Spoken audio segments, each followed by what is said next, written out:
If you didn't know, FAFSA stands for Free Application for Federal Student Aid, and since that doesn't give you much information, I'll tell you more about it. FAFSA collects student and parent income, taxes, assets, and household information. It does all of this to calculate your Student Aid Index, also known as SAI, which is a measure of your family's financial strength. Your SAI is basically what determines the amount of financial aid you get from the government, colleges/universities, and work-study programs.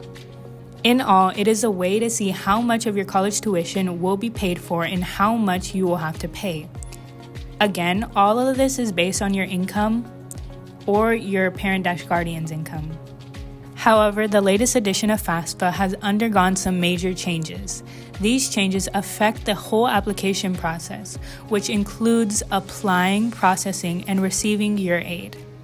Let's start with the key changes that took place in the 2024 to 2025 FAFSA application. The biggest one being the number of questions dropped from 108 to 46. It removed questions surrounding housing choices, drug convictions, selective service, and taxable income questions. Some other changes include students being able to list up to 20 colleges, the online application being available in 11 different languages, the discardment of paid preparation, and finally, there are fewer FAFSAs selected for verification. There will also be more aid given to students in or who have single-parent households. The eligibility for the maximum federal Pell Grant rose, meaning more people will have the chance to get it. However, there will be less aid for middle-income families, high-income families, and families that have multiple children in college. From personal experience, I can say that all of the changes in FAFSA have caused anxiety, confusion, and irritation.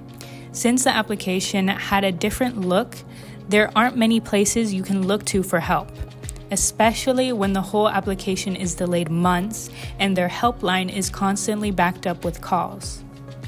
The FAFSA application this year can be summed up as really fast to fill out, but taking ages for it to process. It took the department over 3 months to process my application and get me my SAI. It also took even longer for them to let me make corrections on it. And yes, you are able to make corrections, but it is sort of like submitting a new application again. So you then have to wait for it to be processed so you can get your new SAI. It can be a very tiring process.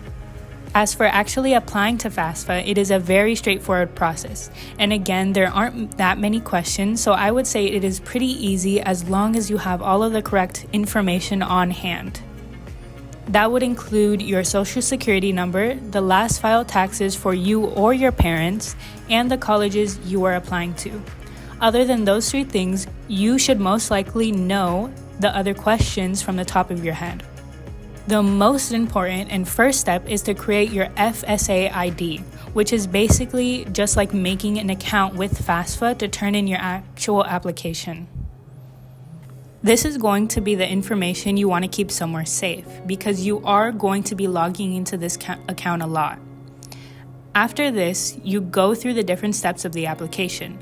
The website does guide you through the application and they provide it in a relatively easy format. They ask a lot of the same questions as CATA, which will include student identification, personal circumstances, student demographics, student finances, and your colleges. I will not specifically go through each of them, but I will say again that you should know most of this information. It is solely asking questions about you and the circumstances you live in. Even though this application is easy, you want to make sure that you don't make any mistakes. So double and triple check everything, even the small things. For example, make sure your SSN is correct, go over the questions again, and make sure you allow the government access to your parents' taxes. The way to get the best results is for your parents to be involved in this, and make sure you are getting the most money you can from the government. Finally, when you are done and have checked everything over, don't forget to sign and submit the application. This is something you'll want to make sure your parents do too. It can be accidentally missed, so keep an eye out for it.